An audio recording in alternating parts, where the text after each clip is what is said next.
Go, go, go! Doctor Strange in the Multiverse of Madness. What's up, everybody? It's your boy Wes Grant, and you're watching Suburban Nerd, this channel where I give my nerd reviews. On today's nerd news, I also do movie reviews, and I know it's been a while, but today's movie review is on Doctor Strange into the Multiverse of Madness, or in the Multiverse of Madness. So,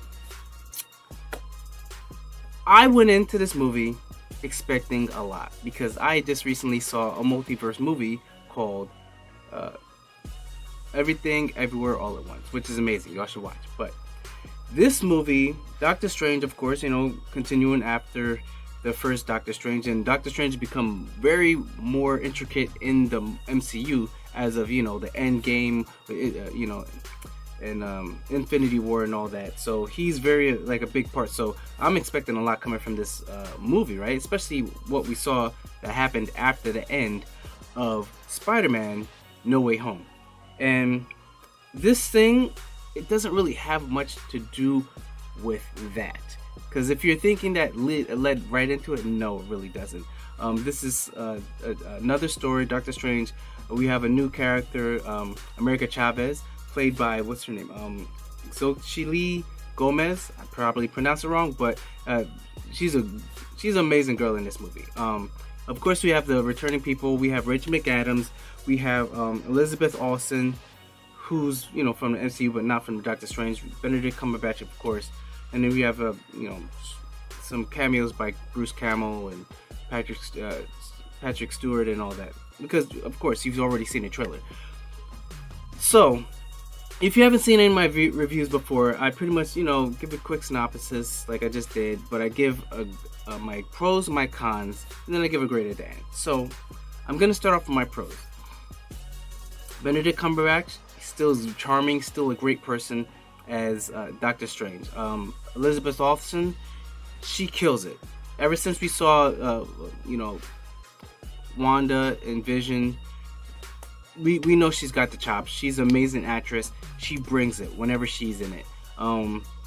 We of course we love to see these cameos of Patrick Stewart, and there's also these other kind of cameos of people that were assumed that might be in here, which is no big secret. So once I saw them, I wasn't like going crazy, but I was excited. But because I guess I spoiled it for myself, But I was happy to see that everybody else in the theater loved these characters and these cameos of these characters. It was very trippy, which is why I'm wearing my break Quantum Break shirt, and it's very interesting. It's an MCU movie at best. You know what I'm saying? Like it does what it has to do. It has this it has, the only thing is different is because the bad guy, not so much what you thought. I mean, I've heard theories, but it's not like a huge just bad guy out of nowhere. It's someone close to home, so I like that as well. Wong from the first Doctor Strange movie, very good, very entertaining. I love this character because he's a main magic person. I forget what they call it. I'm sorry, I'm drawing a blank, but Sorcerer Supreme. He's the main Sorcerer Supreme right now. Since the blip happened, Doctor Strange wasn't there, he became Sorcerer Supreme. That's what happened. So I loved his role in here. A lot of action, a lot of good magic, a lot of good trippy things, and I'm gonna just go with that. Like I said, America Chavez, the girl that plays her, she did an amazing job. She's very upbeat and very just charming to watch her in this movie. Going to my negatives. What we saw in the trailer with all those different crazy multiverses, that's pretty much it. You know what I'm saying? Like, you kind of go through them. They focus on the specific ones. You don't go through all these multiverses and, stay at them at a certain point. You're pretty much in just, like, the main world and the other world and, maybe like a few more. As far as the story, it went like just by the beats. I didn't feel this movie brought anything significant to the knowledge of what the MCU makes. Like when you watch Eternals, you're like, oh snap, Celestials, and then they're in each planet, they're in there, and they're So when Thanos snapped, he was actually trying to help humanity and humans because he knew that he's pretty much an Eternal, so he knew what was gonna happen. So it was just like, okay, I came out of Eternals with greater knowledge. With this one, it's good to have your own contained story, but this was a Multiverse of Madness. I was expecting, people were expecting, things with mutants or this or that, and just it really doesn't. And then the end credit scene, it's sort of confusing. If you don't know anything about it, you're like, what the hell just happened? So the last 15 seconds of the movie, or 5 seconds of the movie, something crazy happens. And you're like, oh snap, what's gonna happen? Then they have a mid-credit scene where that crazy thing, he's cool with it already. He's already like mastered it or something like that. So, and then all of a sudden someone shows up and then we gotta go. And I think I know who it is, but I'm not quite sure. Normally if someone shows up and like, you gotta go with me, you'd be like, who are you? And then they'd say their name. But Doctor Strange just goes with them. And then the final end credit scene, it was almost like the Captain America scene where he's on the teleprompter for the students. And it was like, okay, why do we need that? What was the point of that?